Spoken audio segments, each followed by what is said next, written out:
Bismillahirrahmanirrahim. Assalamualaikum warahmatullahi wabarakatuh.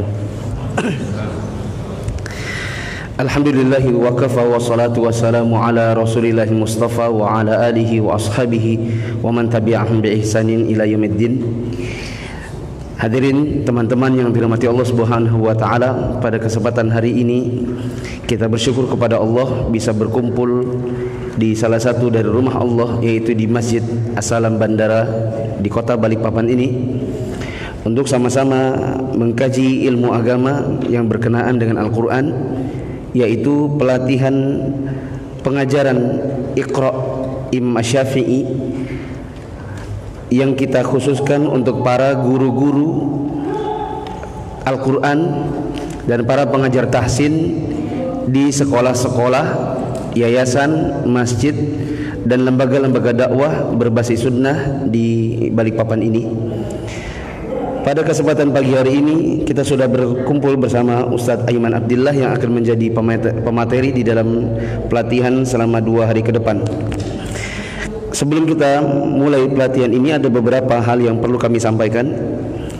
Pertama, pelatihan ini diselenggarakan oleh Yayasan Mufid dan mengundang seluruh yayasan-yayasan, lembaga, masjid, ponpes, dan sekolah-sekolah berbasis sunnah se-Balikpapan.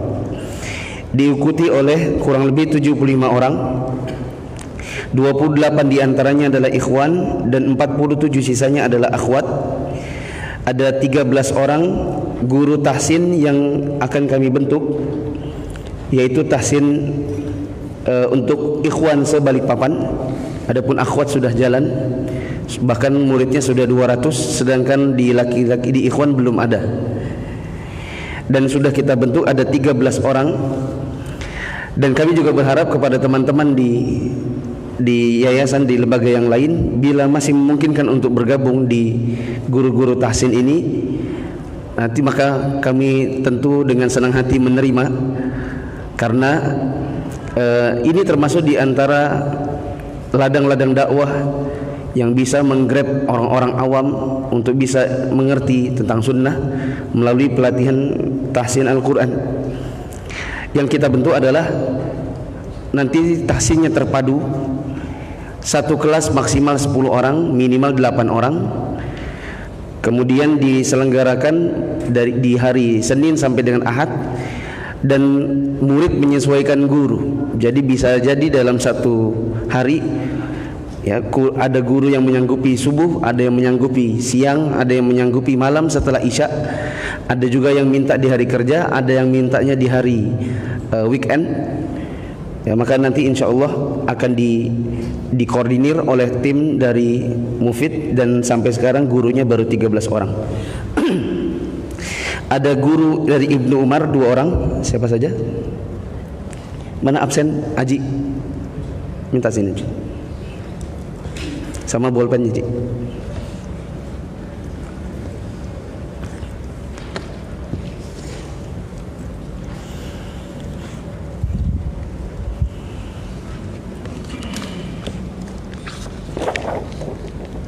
Sambil saya absen dan kita berkenalan, ada Pak Saad Ali, ini bapak saya, beliau yang paling tua di sini nanti. Ada Aji, antum kemana? Ke belakang-belakang, duduk sudah. Khairuddin, Sidik Prihatno, Paita, Deki Saputra, Faisal Tri Ramadan, Iwan Saputra, Bangkit.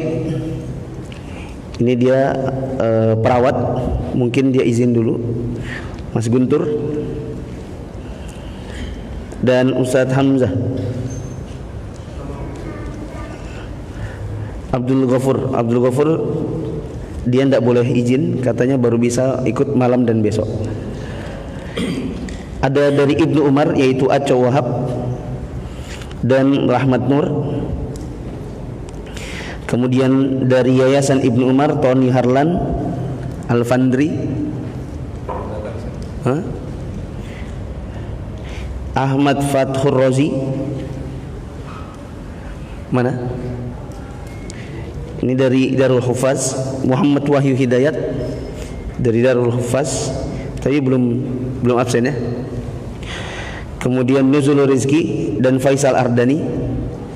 Ini dari Ibnu Abbas, Muhammad Dirwan Firmansyah dari SD Cahaya Ilmu, Ustadz Lalu Saifuddin dari Masjid Istiqlal, Ustadz Jihad Ali dari Masjid Jabal Suada, Ustadz Irawan belum sampai, beliau imam masjid ini dan utusan dari Imam Syafi'i. Ustadz Abu Musa dari Imam Syafi'i juga. Kemudian Pak Gamal dan Azam Firdaus dari Surau Al-Ikhlas. Kemudian Alif dari SMP Mufid, Rifki ini dari apa kita bilang ya? Rifki pengajar mandiri di daerah Regensi. Rahmat Hidayat, oh ada 2 jadinya.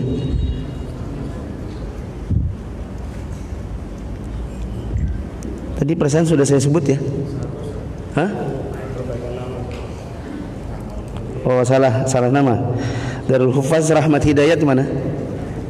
Tadi tunjuk tangan pas namanya siapa? Hah?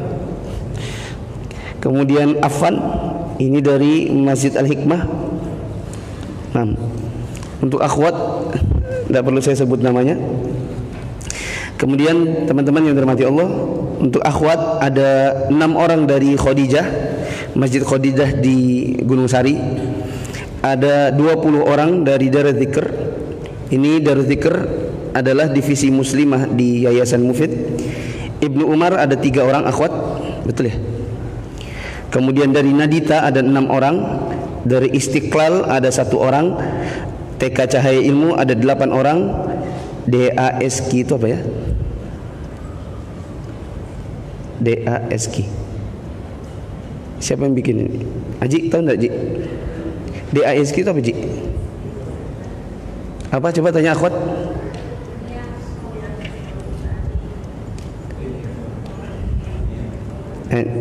Dari satu orang ini saya baru tahu maksudnya belum dengar namanya. Kemudian dari SDIT Ibnu Hajar 2 orang, siapa? Ada akhwat ya? Baik. Kemudian teman-teman yang dirahmati Allah, di dalam pelatihan ini ada beberapa peraturan yang teman-teman harus memperhatikannya. Peraturan pertama yang terlanggar adalah kedatangan. Harusnya datang dari jam 8, tapi mayoritas dari teman-teman datangnya lebih di atas jam 8. Maka besok pagi kami mohon minta tolong untuk tidak terlambat lagi, karena kita buang waktu cukup banyak. Kemudian nanti sore dan nanti malam begitu juga. Sore kita usahakan bisa sholat asar di sini. Jadi selesai asar langsung mulai pelatihan lagi. Dari asar sampai maghrib kita tidak pulang. Maghrib makan malam. Setelah makan malam sholat isya, lalu kemudian sholat maghrib sedapat mungkin. Setelah itu sholat isya, lalu lanjut lagi. Jadi dan besok pagi jam 8. Jadi mohon kepada teman-teman betul-betul mempersiapkan. Berarti jangan berharap untuk bisa tidur pakai alarm jam 7. Karena kalau alarm jam 7 nanti belum ke kamar mandinya lagi, belum cari kunci motor, belum pakai baju dan lain-lain, akhirnya teman-teman terlambat kemari. Kalau memang ingin misalnya takut mengantuk di kelas, berarti tidur setelah selesai sholat subuh sampai 6:30 saja. 6:30 lalu kemudian langsung beranjak persiapan untuk pergi pelatihan. Kemudian yang akan praktek nanti hanya dari kalangan ikhwan, adapun akhwat sifatnya mustami'at. Itu juga kenapa biayanya akhwat berbeda dengan biayanya ikhwan, karena juga tidak mungkin untuk praktek semua karena keterbatasan waktu. Akhwat boleh membawa anak dengan syarat anaknya ditenangkan. Dari rumah bisa membawa peralatan-peralatan yang bisa dia gunakan untuk tenang, seperti peralatan mewarnai, bermain sesuatu yang dibawa dari rumah dan lain-lain. Tidak diizinkan untuk anak-anak berada di area belajar. Peserta diharapkan bisa membawa Iqra metode Syafi'i warna kuning, dan saya kira mungkin sudah punya rata-rata. Kalau misalnya ada yang belum punya, maka mungkin bisa gunakan handphone lalu kemudian di foto. Tapi hanya untuk saat pelatihan saja. Sedangkan nanti waktu pengajaran tentu tidak lagi menggunakan foto, tapi betul-betul menggunakan bukunya. Nah, dilarang berbicara selama kegiatan belajar, karena kita ini semua adalah guru. Ini pelatihan untuk guru, maka guru harus mengerti bagaimana ketika menjadi seorang murid, yaitu dilarang untuk berbicara, tidak boleh ngobrol sendiri selama pelatihan berlangsung. Mungkin ini dulu. Kepada Ustadz Aiman Abdillah kami persilakan.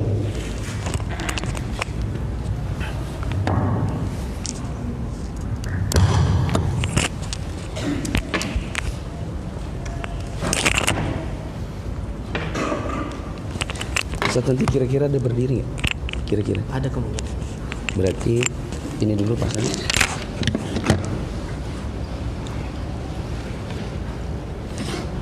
Yat, ini sudah hold, Yat? Sudah. Hold ya. Hold ya. Kita ini nyala. Berarti dalam kantong. Ya. Dengan ini Solo.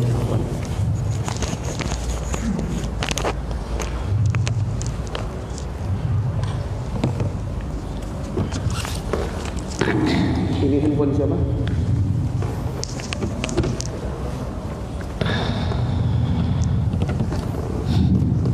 Kalau ada yang mau merekam boleh. Silakan diizinkan untuk merekam.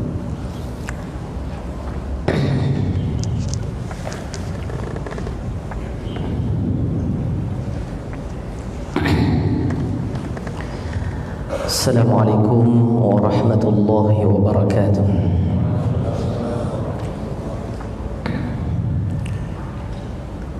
Innal hamdalillah nahmaduhu wa nasta'inuhu wa nastaghfiruh wa na'udzu billahi min shururi anfusina wa min sayyiati a'malina. May yahdihillahu fala mudilla lahu wa may yudlil fala hadiya lahu. Wa ashhadu an la ilaha illallah wahdahu la syarika lah. Wa ashhadu anna Muhammadan 'abduhu wa rasuluh.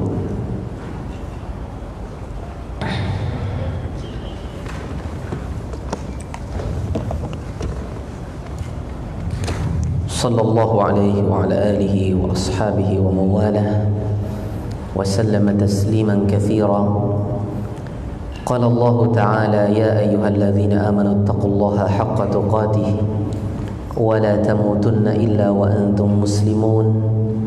Ya ayyuhan nasu ittaqu rabbakumul ladzi khalaqakum min nafsin wahidah wa khalaqa minha zawjaha وبث منهما رجالا كثيرا ونساء واتقوا الله الذي تساءلون به والأرحام إن الله كان عليكم رقيبا يا أيها الذين آمنوا اتقوا الله وقولوا قولا سديدا يصلح لكم أعمالكم ويغفر لكم ذنوبكم ومن يطع الله ورسوله فقد فاز فوزا عظيما أما بعد فإن أصدق الحديث كتاب الله وخير الهدي هدي محمد صلى الله عليه وسلم وشر الأمور محدثاتها وكل محدثة بدعة وكل بدعة ضلالة وكل ضلالة في النار. Kaum muslimin dan muslimat, para sebelumnya Bapak yang kami muliakan, Bapak yang paling senior, ayahanda daripada Ustadz Muflih hafizahumullah, para asatidzah di kota Balikpapan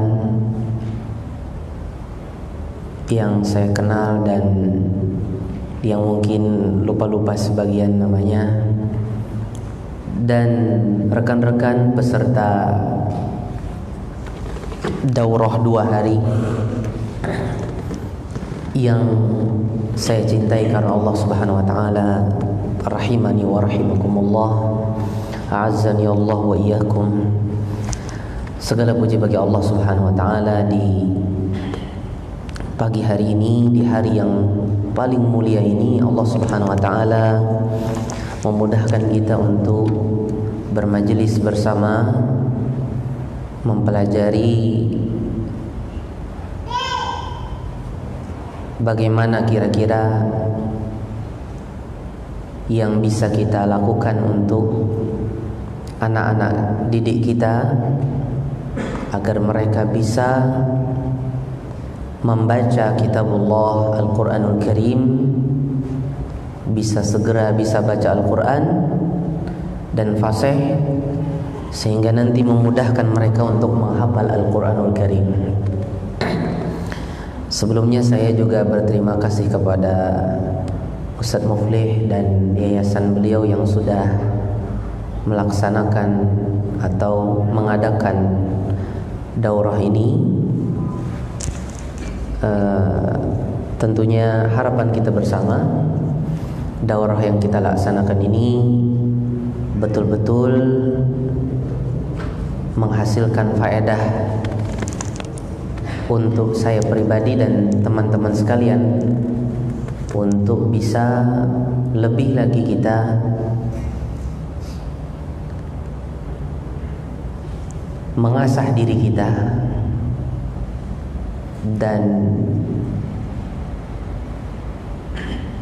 membekali diri kita sebelum kita terjun dalam pendidikan mendidik putra-putri kita. Apalagi yang mungkin sudah terjun, mungkin ada hal-hal yang bisa ditambahkan atau diperbaiki lagi. Walaupun nanti yang saya sampaikan ini masih banyak yang perlu ditambahkan lagi oleh teman-teman sekalian dan juga tambahan ilmu dari teman-teman sekalian dalam masalah ini. Rekan-rekan sekalian yang dirahmati Allah, insya Allah yang akan menjadi bahan pembelajaran kita di daurah ini adalah buku metode Asy-Syafi'i, dan ini yang diusulkan oleh pihak yayasan. Buku yang sekarang berada di hadapan antum ini buku yang cukup bagus, salah satu metode untuk mempelajari atau belajar membaca Al-Quran dari nol. Orang yang belum bisa atau kurang bisa belajar Iqra dulu, ya. Karena kalau tidak terlalu lancar kemudian dipaksakan Al-Quran, kalau sampai khatam nggak jadi-jadi, selama-lamanya nggak bakal lancar, dan bisa jadi nanti ketelitian juga akan kurang. Di satu tempat dia lancar, di tempat yang lain ketika disuruh di tempat lain dia tidak akan lancar atau mungkin tidak teliti. Pembelajaran Al-Quran bertahap dari taksis seperti ini, ya, dari merintis dari awal, ini adalah yang paling ideal untuk setiap muslim yang ingin bisa membaca Al-Quranul Karim. Tidak tergesa-gesa, tidak juga terlalu lama kalau bisa. Itulah yang paling ideal. Di Indonesia ini banyak metode-metode yang ditawarkan untuk bisa membaca Al-Quran, dan masing-masing kebanyakan dari metode itu punya kelebihan masing-masing. Adapun kekurangannya sedikit, kelebihan masing-masingnya banyak. Ada ini, ada itu. Seperti di Indonesia saja, yang paling terkenal dulu namanya Al-Qa'idah Al-Baghdadiyah. Seperti ayahanda kita ini, insya Allah dulu beliau belajar Al-Quran di era beliau pakai Qa'idah Baghdadiyah. Juz amma Pak ya, Alipan. Iya, Alipan gak Pak dulu ya, Bapak ya dulu ya, pakai Al-Qa'idah, pakai Qa'idah Baghdadiyah. Kemudian setelah beberapa tahun, mungkin sekitar tahun 80-an, dibuatlah oleh Bapak As'ad Humam dari Yogyakarta Iqra. Iqra itu pertama terkenal di kalangan warga Muhammadiyah, tapi terus karena enak akhirnya diterima juga oleh lapisan masyarakat muslim yang lain, dan akhirnya juga sangat menyeluruh, artinya sangat tersebar di Indonesia. Punya kelebihan juga. Kelebihan Iqra, dia bisa baca Al-Quran, hampir semua bagian dari Al-Quran dia bisa. Hampir semua dari awal sampai akhir daripada Al-Quran dia bisa. Tahu dia bagaimana cara membacanya, khususnya yang pakai mushaf terbitan Kemenak. Tapi yang memakai mushaf yang diterbitkan di Timur Tengah kurang pas ya bagi yang belajar Iqra As'ad Humam, karena tanda-tanda bacanya, masalah bobot, sedikit masalah rosem juga berbeda, sehingga kurang pas kalau dengan mushaf Timur Tengah. Setelah itu ada lagi, atau mungkin kurang lebih di waktu-waktu itu juga ada Qiraati dari Semarang ya. Itu juga terkenal dan diklaim oleh pendirinya atau juga pengajarnya di mana-mana, karena setiap tahun itu ada pertemuan. Dan metode ini metode yang paling loyalitasnya tinggi menurut saya di Indonesia, yang setiap per bulan sekali ada pertemuan. Kemudian ya ada fanatismenya juga sedikit, mungkin ada seperti ya mengajak supaya belajar hanya kepada guru-guru yang berasal dari itu. Jadi agak eksklusif dari orang-orang atasannya dan pengajar-pengajar khususnya, sehingga berharap tidak terkontaminasi sama sekali dengan madhab-madhab lain, kalau seandainya ada madhab lain dalam masalah pandangan tajwidiyah. Ini juga cukup bagus. Kalau di eranya, Qiraati ini yang paling fasih, lebih fasih daripada orang Iqra di eranya ya. Di eranya Qiraati ini mencetak orang-orang yang fasih, yang lebih fasih daripada orang-orang Iqra di eranya ya. Dan sampai sekarang pun masih fasih-fasih. Tapi ya karena kurang bersosial dengan yang lain, ya akhirnya update pertambahan ilmu, pertukaran pikiran itu mungkin agak kurang, berdialog juga agak kurang dan sebagainya. Kemudian di sana ada lagi metode-metode yang lain. Ada namanya yang modern-modern sekarang ini seperti Saqifa dan sebagainya, juga diklaim punya kelebihan, dan punya kelebihan, memang banyak kelebihannya. Kemudian lagi ada juga yang punya kelebihan dari segi memunculkan bakat melakukan. Karena kan kalau anak itu kurang biasa untuk melakukan suara, nanti suaranya palas atau sumbang. Ada beberapa metode bagus seperti tilawati, kemudian umi. Itu dua metode yang mungkin diantara kelebihannya adalah membiasakan anak melakukan suara dari kecil. Jadi dari kecil anak itu dibiasakan mendendangkan suara, meliuk-liukkan suara. Dari sisi ini cukup bagus juga. Walaupun mungkin ada sebagian yang kurang bagus di dalam pemantapannya. Artinya anak bisa baca lancar cuman tidak teliti. Dia bisa baca lancar tapi tidak teliti. Kalau disuruh baca Al-Quran, dia bisa saja, tapi nanti ada ketidaktelitian karena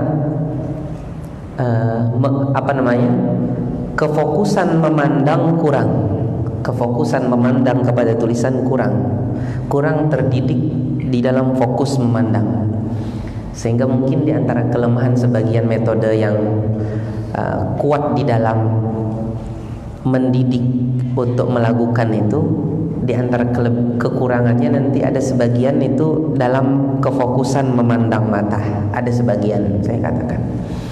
Tapi cukup bagus juga, ya, cukup bagus juga. Ada lagi banyaklah di Indonesia ini, ya banyak sekali. Sebagian saudara-saudara kita dari yang teman-teman dari lulusan Yaman juga banyak membuat. Para ustadz-ustadz ahlu sunnah juga ada yang membuat bagus-bagus. Insya Allah banyak sekali kelebihan-kelebihannya. Yang cukup baru masuk Indonesia adalah Nurul Bayan sama At-Tibyan. Kalau Nurul Bayan itu sudah pakai metode mengeja atau apa tadi? Tahaji, ya. Seperti dulu bapak ayahandanya Ustadz Muflih dulu ketika belajar Baghdadiyah, beliau juga pakai mengeja, tapi mengeja ala orang dulu, yang mungkin ada yang terlalu berbelit-belit sehingga agak lama dan mengambil waktu yang cukup banyak. Nurul Bayan itu pusatnya di Al-Furqan Magelang, Ustadz Wujud, itu Nurul Bayan. Ada At-Tibyan, At-Tibyan itu pusatnya di Bogor, ya, pusatnya di Bogor, di Wadi Mubarak. Ini metode yang bagus juga dalam mengeja, bahkan sangat bagus menurut banyak orang-orang di Timur Tengah. Ya, sangat bagus, ya. Tapi ada beberapa hal yang mungkin terlalu panjang di dalam mengejanya, yang mungkin agak susah bagi orang-orang yang tidak bisa bahasa Arab. Kalau At-Tibyan sendiri itu diantara yang mungkin perlu dikurangi adalah banyaknya menghafal beberapa kata-kata yang tidak banyak faedah buat anak-anak. Seperti untuk menyebutkan zai, nanti ada beberapa kata wizah apa gitu kan. Wizah itu kan bebek ya, wizah apa panjang. Padahal anak itu belum bisa bahasa Arab, bukan anak Arab ya, anak Indonesia. Sudah dibiasakan menghafal-hafal seperti itu. Padahal kalau seandainya dia kecil dan dia bukan anak Arab, kalau digunakan kesempatan waktu itu untuk membiasakan dia ngapal sebagian ayat-ayat Al-Quran yang ada huruf-huruf itu, mungkin lebih baik daripada digunakan otaknya untuk menghafal sesuatu yang dia kurang paham atau tidak paham karena dia bukan anak Arab, ya kan? Kemudian juga yang terbaru sekali yang saya tahu, ada metode dari Riyadh, baru kurang lebih masuk ke Indonesia sekitar setengah tahun atau baru 5 bulan.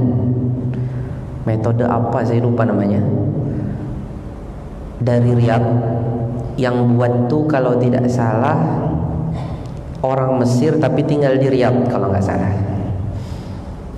Kelebihannya dia khusus untuk anak yang berusia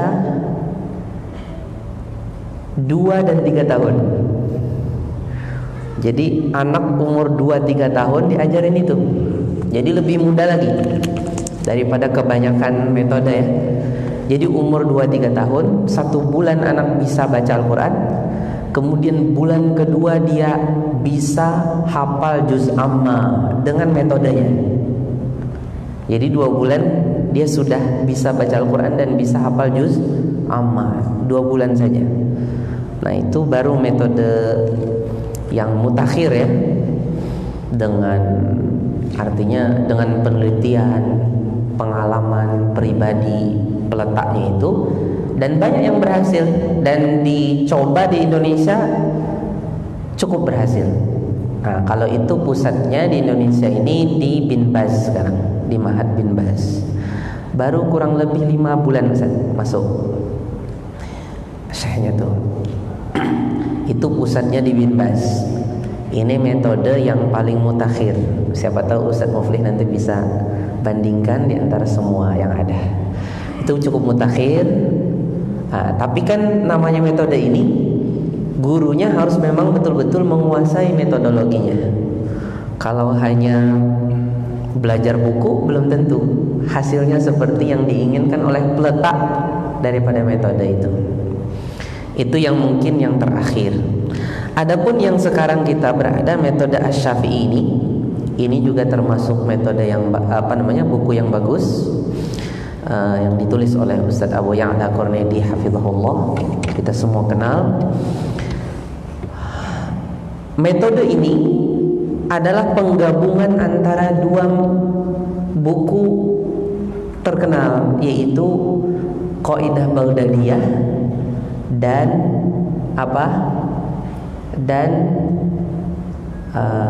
Nuraniyah. Nuraniyah itu apa? Qaidah Nuraniyah ya.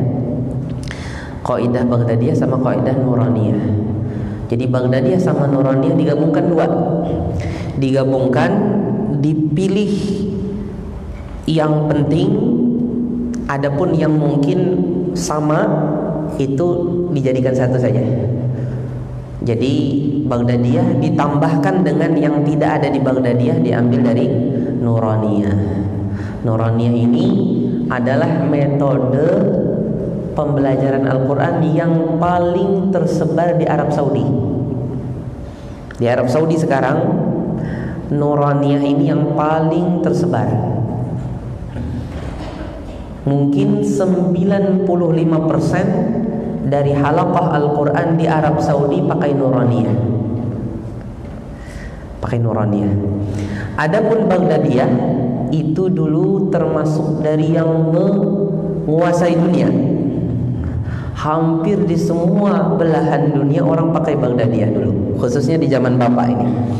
Ya, di era Bapak. Itu hampir di semua daerah orang pakai Baghdadiyah.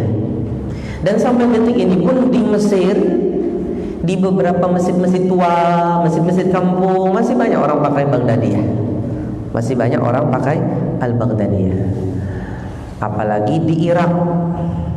Konon katanya peletak Qaidah Baghdadiyah ini orang Irak, tapi siapa orangnya tidak diketahui. Semoga ini termasuk dari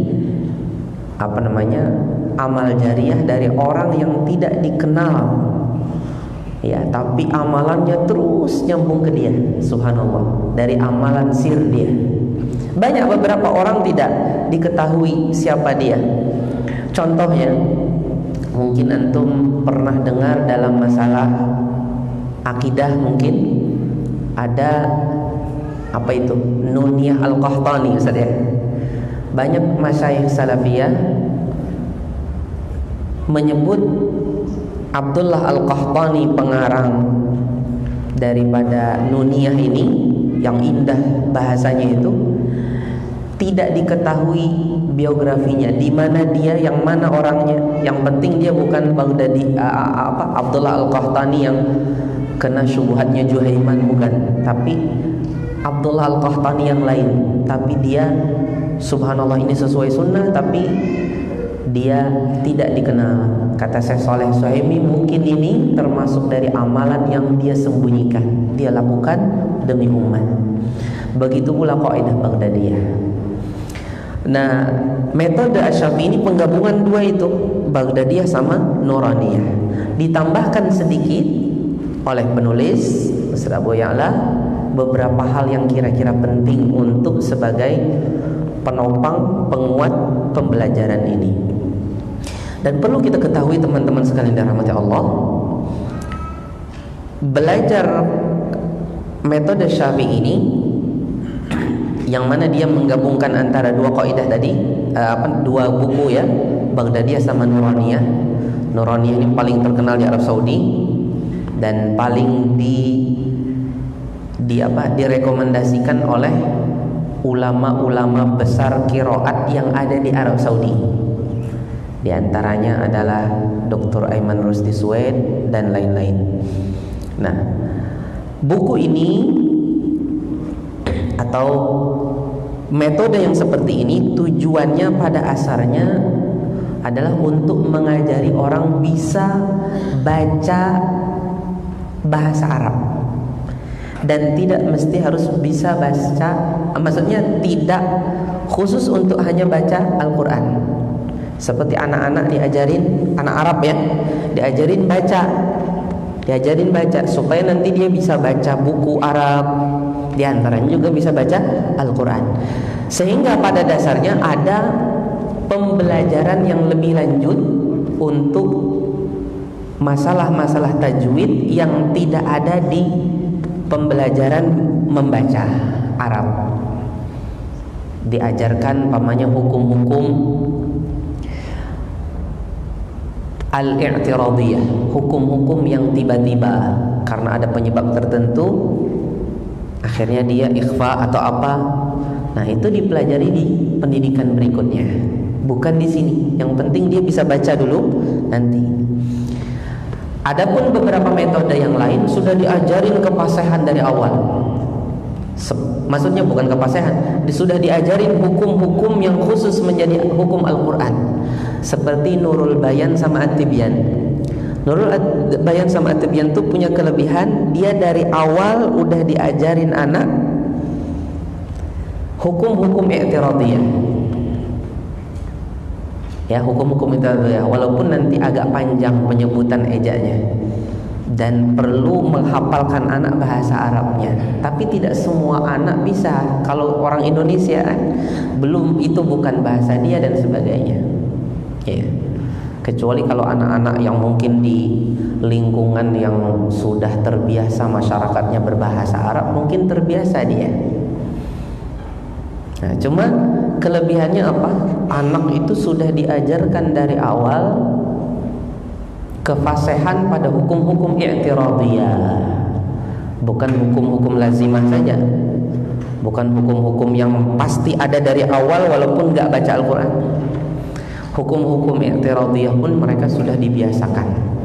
Bahkan dalam satu pembahasan dirunut huruf-huruf hijaiyahnya. Umpamanya untuk misal pembelajaran ini dari umpamanya 29 huruf hijaiyah dirunut, belajar alifnya dulu, umpamanya belajar ba dulu, habis ba banyak baru ta, sa, masing-masing dikhususkan nanti, dikotak-kotakan. Jadi dikenyang anak itu dengan pelajaran itu, kenyang dengan pelajaran itu.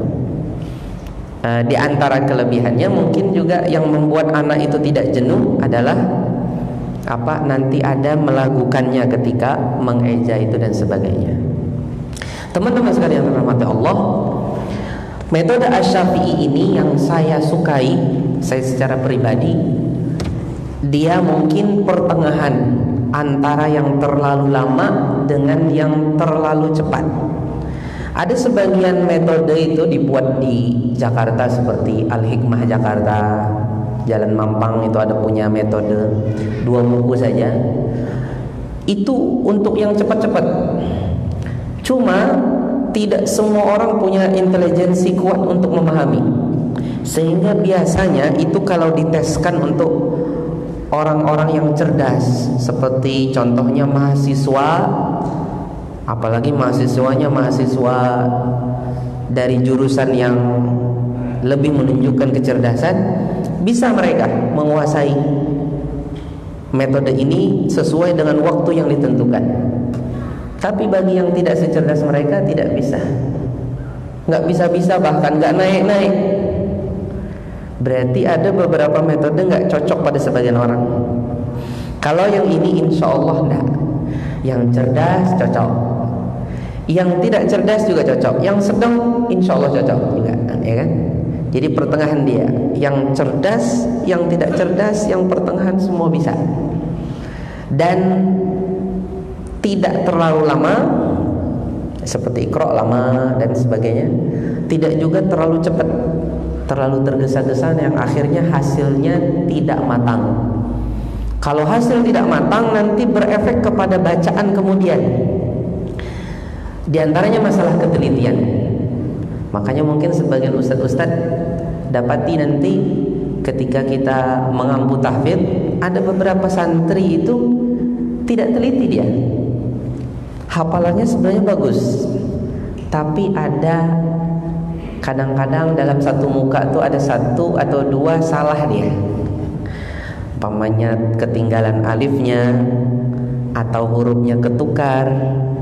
Itu kadang-kadang disebabkan gara-gara dulu merintis baca Al-Quran dari awalnya kurang bagus. Dia punya kecerdasan, hafalannya kuat kan, cuman ketelitiannya kurang. Ketelitian itu kurang terlatih saja, kurang terlatih. Jadi insya Allah metode yang kita pelajari ini, metode Syafi'i adalah metode yang pertengahan, artinya tidak terlalu tergesa-gesa, tidak juga terlalu lama, tapi kita berusaha untuk mengambil ketika kita mengajarkannya dengan cara yang terbaik. Ya, wallahu taala alam. Rekan-rekan sekalian yang dirahmati Allah Subhanahu wa taala,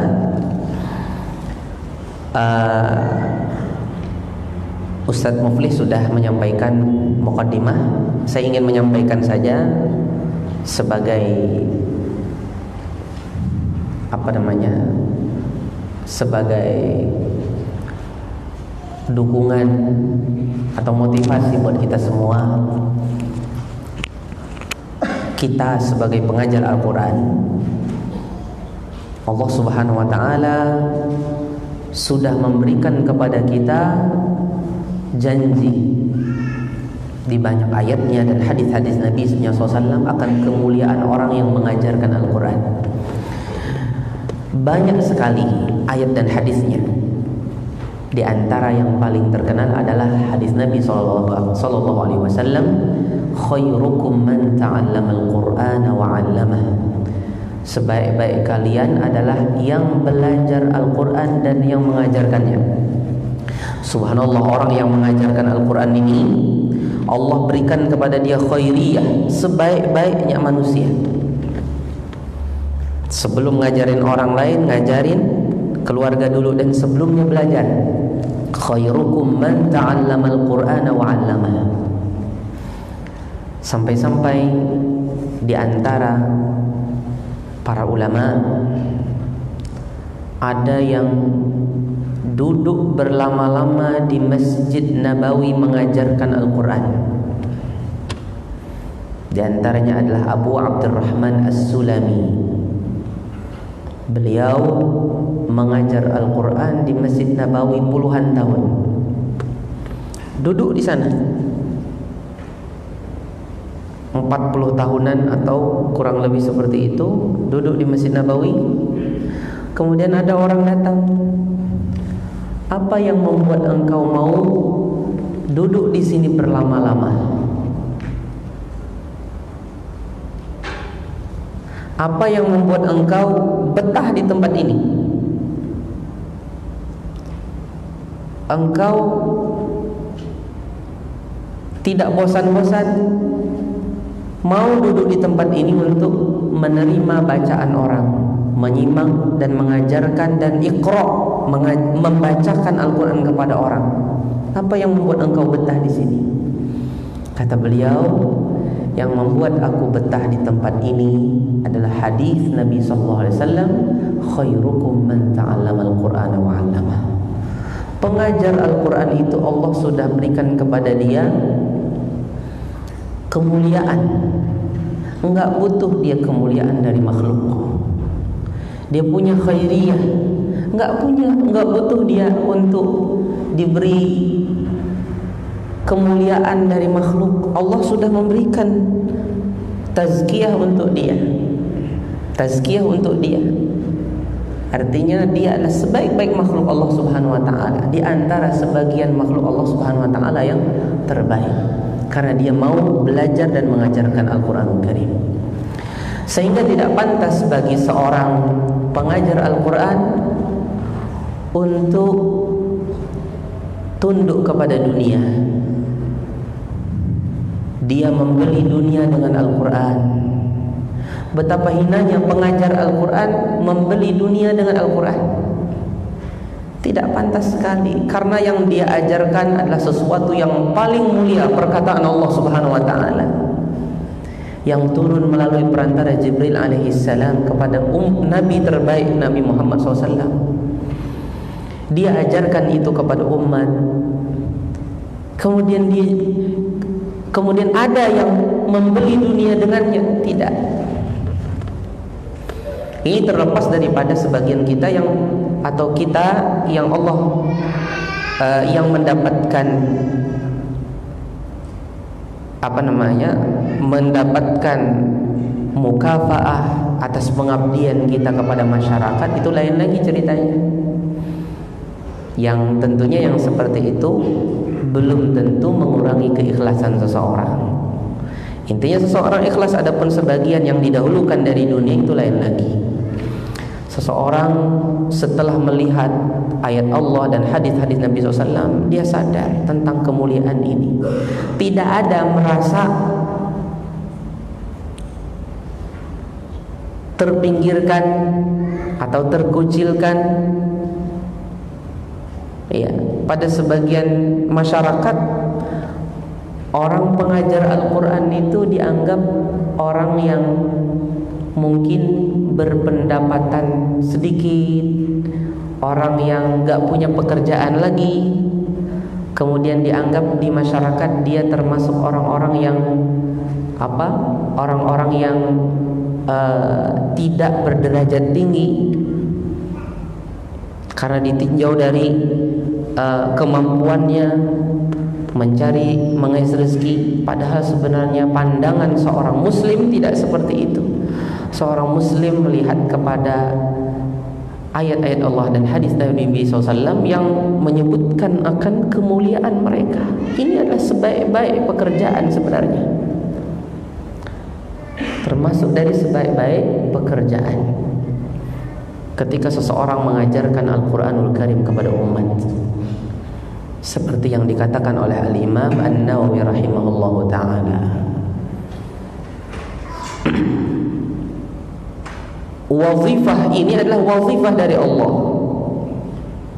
Allah dan Rasulnya menyuruh kita dan menganjurkan kita untuk melakukannya. Kita pun menerima panggilan tersebut, mengajarkan umat kitabullah, kemudian mencetak dari murid kita bisa, kemudian murid kita mengajarkan kepada anak-anaknya, atau mungkin orang lain, membuka lagi halaqah-halaqah. Subhanallah, berapa pahala dari guru sebelumnya. Ini adalah amal jariah seseorang, amal yang terus berkesinambungan pahalanya. Nggak tahu kita, mungkin amal dosa-dosa kita banyak, tapi ketika diadili oleh Allah Subhanahu wa taala, ketika ditimbang amalan kita kaget. Ada amalan-amalan yang memberatkan hasanat kita, ternyata ada amal-amal jariyah. Inna nahnu nuhyil mauta wa naktubu ma qaddamu wa atharahum wa kulla syai'in ahsaynahu fi imamin mubin. Teman-teman sekalian yang dirahmati Allah, sekian motivasi saya kepada teman-teman dan saya pribadi. Sekarang kita masuki apa yang perlu kita perhatikan sebelum kita mengajarkan Al-Quran kepada putra-putri atau anak-anak didik kita. Yang pertama tentunya mengikhlaskan diri, dan ikhlas harus perlu dipelajari lagi dan ditambah lagi keikhlasannya agar pahala lebih besar. Kemudian seorang yang mengajarkan Al-Quran juga harus belajar, jangan asal mengajarkan tapi dia kurang belajar, sehingga betul-betul dia mengajarkan Al-Quran sesuai dengan yang diinginkan oleh Rasulullah SAW dan dicontohkan oleh para sahabat ridwanullah alaihim ajmain. Artinya kita mengajarkan Al-Quran dengan baik. Kemudian lagi yang perlu diperhatikan sebelum kita mengajarkan Al-Quran kepada peserta didik kita adalah memberikan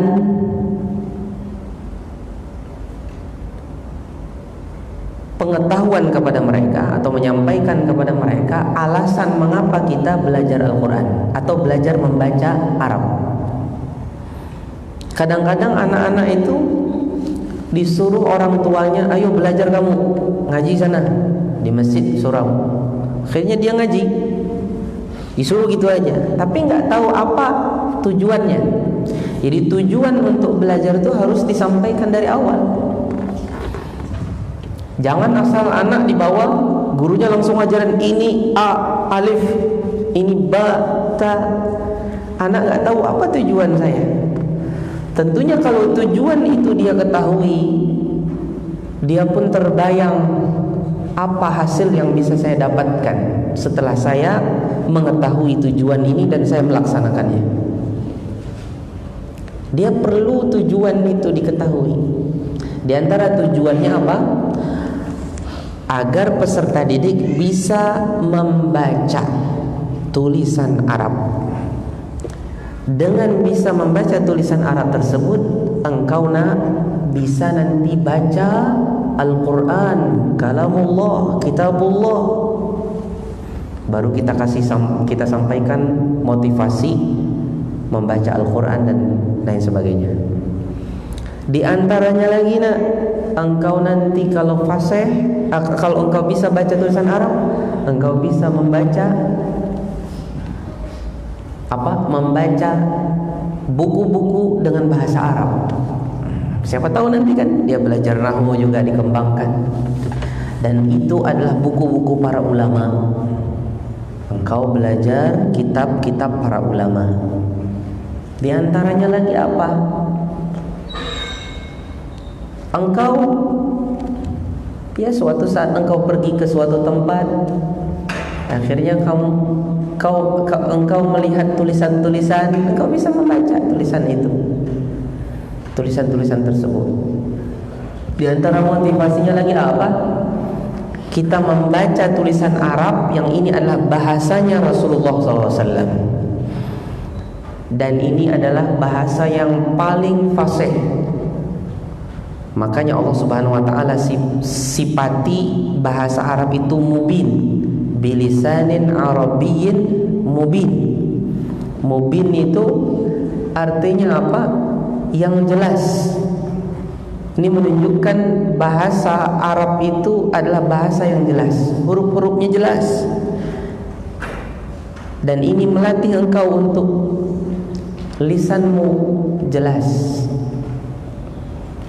Nabi SAW sendiri dikhususkan oleh keluarga beliau untuk orang tua beliau untuk untuk agar beliau bisa belajar di kampung, disusukan kan ke Bani Sa'ad, agar beliau terbiasa juga dengan mendengar pembicaraan Bani Sa'ad yang masih sangat fasih. Jadi mereka berasal dari daerah terpencil tapi masih terjaga kemurnian bahasa Arabnya. Sengaja Nabi SAW diantar ke sana. Ini menunjukkan idealnya bagi seseorang itu memfasihkan ucapannya di dalam membaca bahasa Arab dan yang sebagainya. Bisa kita kembangkan lagi tentang menyampaikan kepada dia tujuan dari bisa membaca tulisan Arab. Bagi kita sebagai pengajar juga mungkin ada tujuan-tujuan atau motivasi yang khusus buat kita. Di antaranya, seorang anak yang bacaan Al-Qur'annya itu lancar dan benar, insya Allah dia akan lebih mudah menghafal Al-Quran daripada yang bacaannya tidak lancar. Walaupun yang tidak lancar itu orang cerdas, anak yang IPK-nya di kuliah eksak tinggi, yang satu mungkin anak yang mungkin pelajarannya biasa-biasa aja atau mungkin di bawah, tapi dia lancar baca Al-Quran. Ketika menghafal Al-Quran malah lebih cepat yang lancar ini daripada yang cerdas. Kenapa? Yang lancar ini dengan kelancarannya itu mudah dia menghafal Al-Quran. Dan juga kelancaran membaca Al-Quran ini nanti memudahkan belajar bahasa Arab. Mungkin Ustaz Muflih merasakan di semua lembaga pembelajaran bahasa Arab seperti di Al-Irsyad dulu, di I'dad Lughawi, persiapan bahasa sebelum kelas 1 SMA di Al-Irsyad, itu anak-anak yang lancar membaca Al-Qur'annya itu paling cepat menyerap pembelajaran bahasa Arab daripada yang kurang lancar walaupun cerdas. Walaupun yang kurang cerdas ini kadang-kadang dia nanti dia bisa mengejar karena dia punya basic cerdasnya. Nah, pertama dia ketinggalan dulu. Nanti lama-lama dia bisa bahasa Arab, baru nanti kelas 2 SMA baru dia bisa kejar. Dulu mungkin di awal-awal dia ranking 15 karena dia ngajinya nggak lancar. Itu penyebab keterlambatan. Nanti pas kelas 2 aliyah baru ranking 3 besar, bisa ranking 2 bahkan bisa ranking 1. Itu dia menunggu dulu dia kasih dulu orang. Kata orang Banjar mau oper dulu, dioper dulu dia. Nanti setelah beberapa tahun dia baru bisa mengejar. Jadi banyak sekali faedah-faedahnya. Di antaranya juga penelitian modern, tidak ada ucapan yang lebih menyehatkan tubuh daripada ucapan bahasa Arab. Ucapan bahasa Arab ini yang menggunakan organ-organ mulut yang difasihkan itu, ya, itu adalah yang paling menyehatkan tubuh. Ada penelitian modern, bahasa yang paling menyehatkan tubuh, jantung, kemudian lambung, kemudian pankreas dan usus, semuanya dari anggota tubuh kita, bahasa yang paling menyehatkan adalah bahasa Arab. Diteliti lagi oleh mereka apa kata dalam bahasa Arab yang paling menyehatkan. Ternyata mereka dapati kata Allah. Ya, kata Allah lah yang paling menyehatkan. Subhanallah, ini menunjukkan faedahnya. Apalagi orang yang banyak berzikir dan membaca Al-Quran yang tentunya pasti akan banyak menyebut nama Allah Subhanahu wa ta'ala. Rekan-rekan sekalian yang dirahmati Allah, jadi sebelum kita mengajarkan Al-Quran kepada peserta didik kita, sampaikan kepada Tuhan, untuk apa engkau belajar ini? Jangan sampai ini lupa. Ngajarin langsung dia nggak tahu tujuannya untuk apa. Sampaikan kepada mereka sehingga mereka itu betul-betul ikhlas dan semangat belajar. Kalau perlu ulang lagi di beberapa kondisi. Ini kayaknya mereka sudah mulai lupa tujuannya. Diingatkan lagi. Ya, perlu kita perbaharui kadang-kadang. Rekan-rekan sekalian, yaitu huruf alfabet dalam bahasa Arab. Ini harus kita kenalkan kepada mereka. Satu demi satu dari huruf ini harus kita kenalkan dan harus mereka hafal namanya.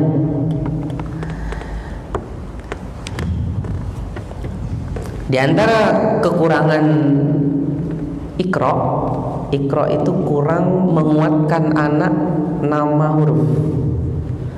Biasanya anak tuh langsung diajarin ba, ka, ta gitu kan. Tapi dia kalau disebut apa hurufnya, dia nggak tahu. Ba kata dia, apa? Ka katanya, padahal bukan ka, namanya kaf kan. Di sini perlu kita mengajarkan betul-betul. Nanti ketika kita pembelajaran mengampu Al-Quran, kita perlu menanya dia nama huruf. Umpamanya kita ketemu sama anak nyetor ke sama kita,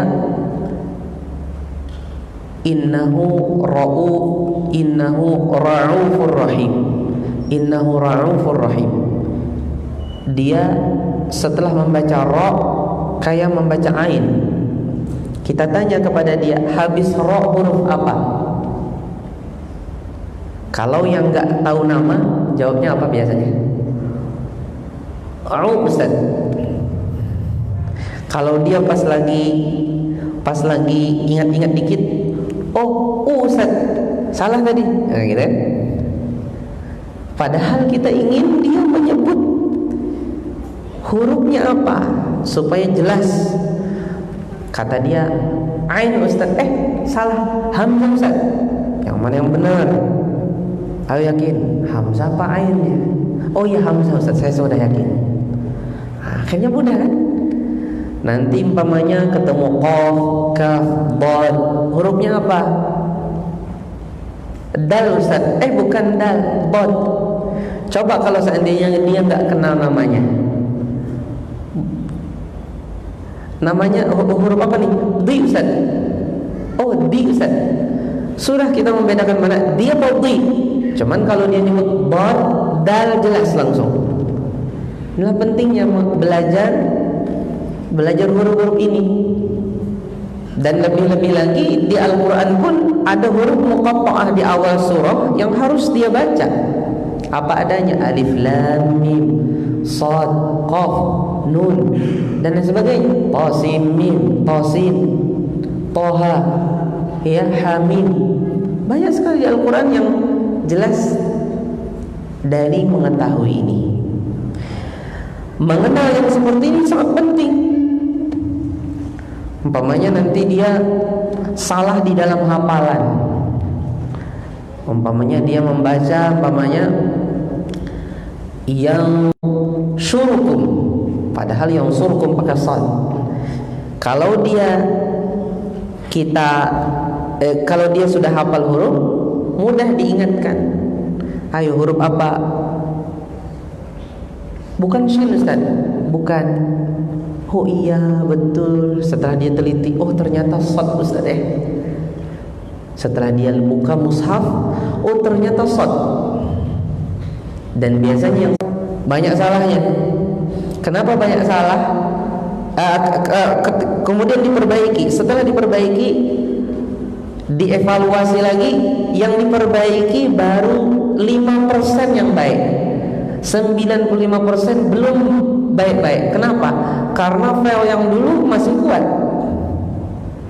Beda kalau orang yang baru ngapal, dia sudah teliti, kalaupun ada salah ditegur, lebih mudah untuk dihapus. Apalagi dia betul-betul hafal nama daripada huruf. Ngapal nama huruf ini penting, bukan masalah sepele. Dan ini letak kekurangan dari metode Iqra mungkin, yang kurang menguatkan dari sisi menghafal nama huruf. Tidak kuat dia, ya. Dan ini berefek kepada ketelitian juga nanti dan lain sebagainya. Rekan-rekan sekalian rahimati Allah Subhanahu wa taala, huruf hijaiyah adalah huruf alfabet dalam bahasa Arab. Perlu kita hafalkan kepada anak-anak. Baik. Yang pertama apa? Alif. Ini kita hafalkan kepada anak-anak. Alif, ba, ta, sa, jim, ha, kha, dal, zal, ra sampai habis itu dihafalkan kepada mereka. Bagaimana cara menghafalkannya? Nah, ini mungkin usulan saya kepada kita. cara menghafalkannya sebagaimana yang diajarkan oleh guru-guru kita yang tinggal di Arab, para praktisi pengajar at-tibyan dan sebagainya. Ini diajarkan kepada mereka melihat betul-betul huruf tersebut. Umpamanya yang pertama kita ajarkan kepada mereka alif. Ana amsik istarih. Umpamanya alif. Nah, ini namanya apa? Alif. Kita ajarkan. Ini apa namanya? Alif. Ayo, apa namanya? Alif. Ramai-ramai diajarkan kepada mereka alif. Ini namanya alif. Pakai papan tulis tentunya awal-awal ya. Alif yaitu garis lurus begini, ini namanya alif ya. Kita ajarkan kepada mereka. Alif ini kalau ingin perlu nanti pengayaan, bisa kita berikan gambaran alif ini. Nanti bisa letaknya di tengah, bisa di pinggir, bisa kita gambarkan sedikit bagaimana ketika dia di akhir, umpamanya seperti ini dan sebagainya. Kita ajarkan dulu alif yang pertama, ya. Yang pertama kita ajarkan huruf alif.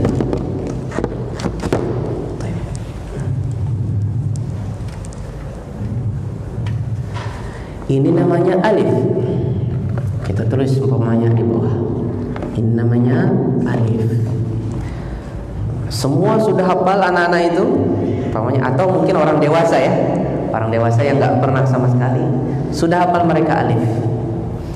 Setelah alif, ya, bagaimanapun yang seperti alif, habis itu kita teruskan ba dan seterusnya. Kita tulis lagi yang seperti ini. Ada titik di bawah, kasih tahu mereka itu namanya ba. Yang seperti ini ada 3, kalau bisa disampingkan yang mirip-mirip itu ba. Huruf yang keempat apa? Ya, kasih. Mungkin belum ada titik dulu. Pertama ba, ada titik di sini. Ini namanya ba. Ingat titiknya di mana? Di bawah. Berapa? 1. Ingat titiknya berapa? 1. Kita ajarkan kepada mereka. Kemudian ada yang titiknya 2 di atas. Ini namanya ta. Ini apa? Namanya ta. Kemudian ada lagi yang di atas titiknya 3, namanya sa. Alif ini bisa jadi 1 sesi aja, cuman sebentar kita. Cukup alif. Kemudian ba, ta, sa khusus lagi. Jim, ha, kha 1 lagi mungkin. Namanya anak-anak kan cukup menghafal sedikit dulu. Ba, ta, sa. Ini namanya ba, ta, sa. Mungkin anak baru 2 tahun atau baru 3 tahun. Ini namanya ba, ini namanya ta, ini sa. Titiknya jangan lupa di sini. Ba itu titik di bawah 1, ta 2 titik di atas, sa itu 3 titik di atas. Kita ajarkan. Kalau perlu pengembangan, umpamanya anaknya sudah setengah-setengah, ada sedikit-sedikit bayangan baca Al-Quran, mungkin perlu diajarkan tulisan ba dan ta ini terkadang bisa di tengah, bisa juga di akhir. Contohnya seperti ini. Cet, cret. Nah, ini ba-nya bisa di tengah. Kadang juga bisa begini. Nah, ini ba yang di akhir. Ta juga, sa kita bisa ajarkan. Memberikan bayangan bagi yang tentunya mereka sudah bisa membayangkan tulisan Al-Quran. Tapi kalau yang belum bisa, mungkin tidak perlu, nanti bisa pecah konsentrasi mereka. Kita ajarkan 1 demi 1. Ini namanya ba, ini ta, ini sa, dan seterusnya. Baik. Rekan-rekan sekalian dirahmati Allah, sebelumnya saya ingin menyampaikan kepada kita semua nama-nama huruf ini. Huruf yang pertama namanya apa? Alif. Itu yang terkenalnya. Nama yang pertama, huruf yang pertama adalah alif. Yang kedua ba. Ba ini bisa pakai hamzah, bisa enggak? Semua huruf-huruf yang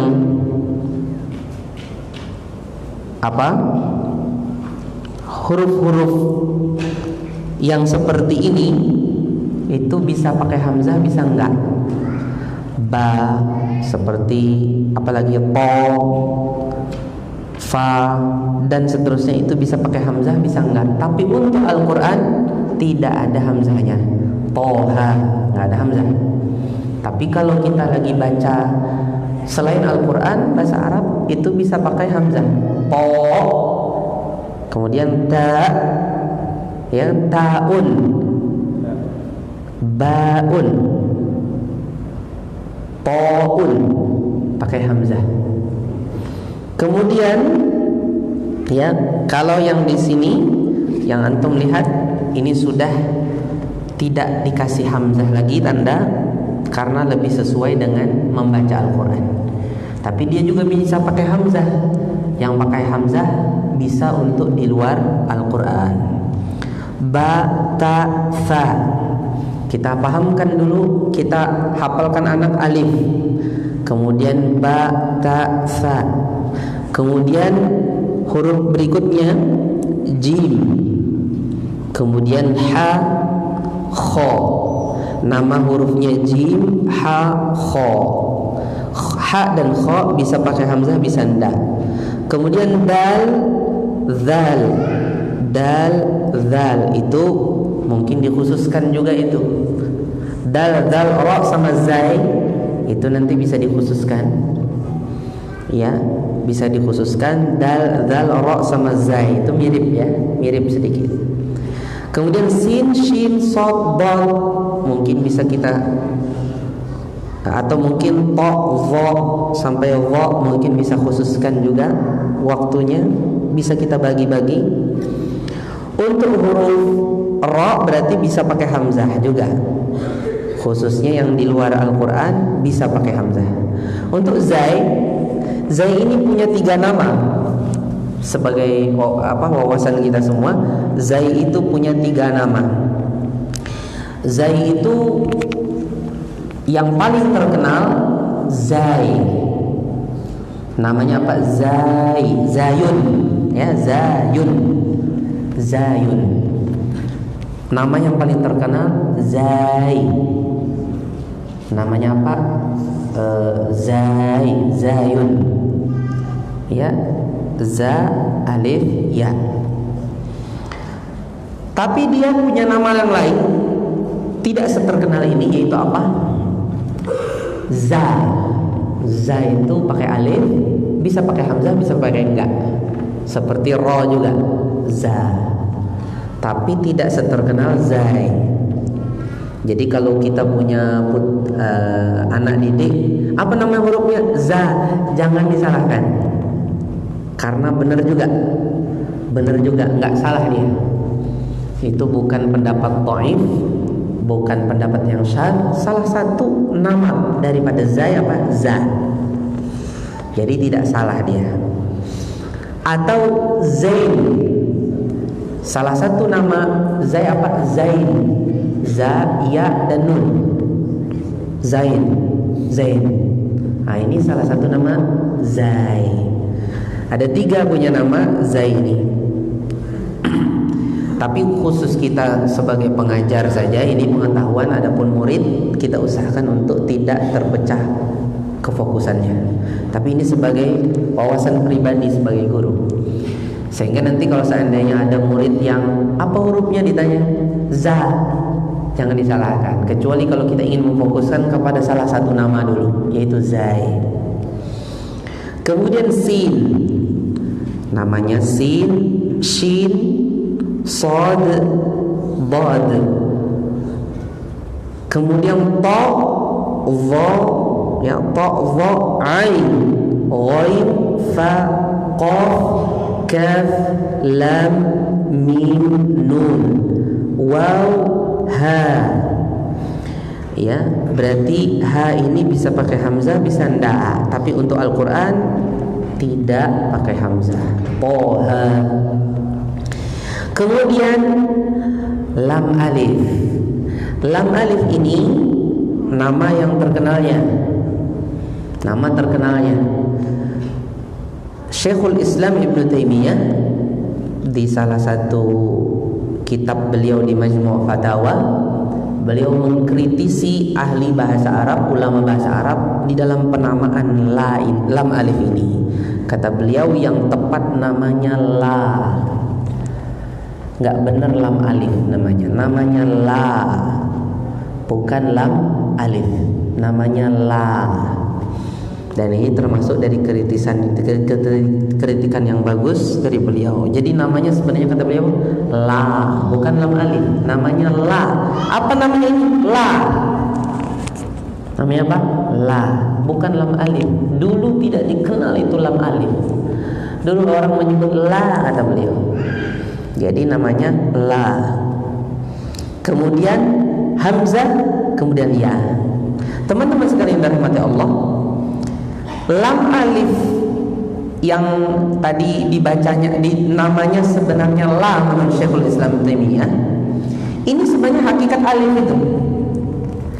Alif itu sebenarnya di la ini. Ini yang betul-betul alif.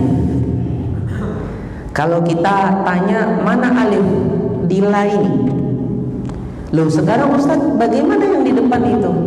Yang paling pertama sebelum ba, kan sudah ada alif. Sudah ada alif. Kenapa di sini ada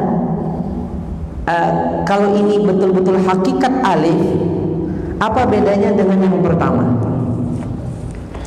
Yang pertama itu kata para ulama bahasa Arab itu hanya meminjam bentuknya alif. Hanya meminjam bentuknya alif. Sebenarnya yang pertama itu hamzah.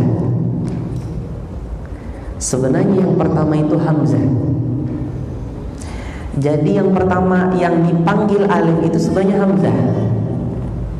Karena hamzah itu hamzah itu tidak punya sesuatu yang dia berada di atasnya. Dulu kan hamzah itu ada kayak gininya apa enggak? Ketika Rasulullah SAW hidup, hamzah itu sudah ada tulisan kepala ainnya belum? Kepala ainnya sudah ada belum? Belum ada. Tapi yuntok, hamzah itu disebut tapi tidak tertulis. Nah, untuk mewakili hamzah itu yang terdekat kepada hamzah itu letaknya di mana? Aqsal halqi, ya kan? Alif huruf jauf, huruf maddiyah. Kira-kira yang paling dekat dengan hamzah untuk membahasakan hamzah ini apa? Ulama berpikir, ulama bahasa Arab. Mereka pikir, oh, udah alif. Alif itu sebagai perwakilan hamzah. Ya sebenarnya yang pertama itu hamzah, yang diwakili badannya alif. Sebenarnya itu hamzah. Nah, sekarang apa hamzah yang terakhir ini Ustaz? Kan kalau alif itu hakikatnya yang pertama itu hamzah. Jadi alif yang mewakili hamzah. Sekarang hamzah ini apa? Ini tanda hamzah. Ini tanda hamzah, ya, atau hamzah tersendiri. Ketika hamzah itu nggak pakai badan, nggak di atas ya, nggak di atas waw, nggak di atas alif, alias dia adalah tanda hamzah. Yang setelah lam alif itu tanda hamzahnya. Hamzahnya yang sebenarnya di awal itu yang alif itu, yang diwakili alif, ya, yang diwakili alif. Dan kenapa diawali dengan alif yang hakikatnya hamzah? Karena pada dasarnya ketika seseorang berbicara paling banyak hamzah disebut. Seperti hamzatul wasl, al-kitab, pasti hamzah disebut kan? Hamzah wasl. Banyak Allah, hamzah wasl di awal.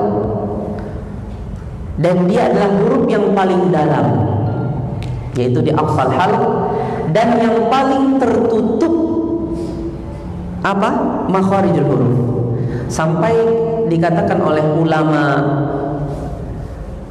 al-aswad, ulama yang berhubungan dengan suara dalam bahasa Arab modern, seperti contohnya Syekh Ghanim Qadduri Hamad, kata beliau tidak ada satu huruf pun yang tertutup betul-betul pita suara kecuali hamzah. Adapun selain hamzah masih terbuka pita suara. Huruf apapun masih terbuka pita suara, sehingga ada kemungkinan keluar angin bersamanya walaupun sedikit. Tapi kalau hamzah enggak, karena betul-betul pita suara itu tertutup ketika menyebutnya. Dan tidak ada satupun huruf yang tertutup pita suara seperti hamzah. Walaupun mungkin kalau kita belajar tajwid ada huruf syiddah, ya enggak? Huruf syiddah. Yang paling syadid daripada huruf-huruf syiddah itulah hamzah. Karena betul-betul tertutup hamzah itu. Sudah habis? Apa? Istirahat dulu. Oh iya, sampai jam berapa? Biasa paling 10 menit aja. Oh ya, sekarang ya. Baik, ikhwat Islam rahimani hafizakumullah.